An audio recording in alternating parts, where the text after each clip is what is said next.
Yan po guys, binalutan na po natin yung gulay tsaka manok ng ating nilagang kanin.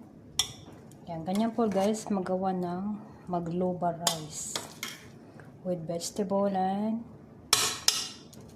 pinritong manok kunwari. Ayan, diba?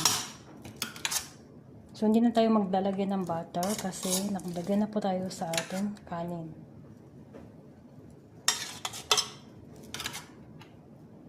Yan, the more guys na natin gagamitin na rice mastery, the more na mas malinamnam yung ating magloba. Kasi yung ating rice mastery ay parang nagbibigay siya ng tawag dito yung parang malambot ba. Yan. Yan, so okay na po yan guys. So tapos na. Ayan, tatakpan po natin. Kita nyo guys, diba?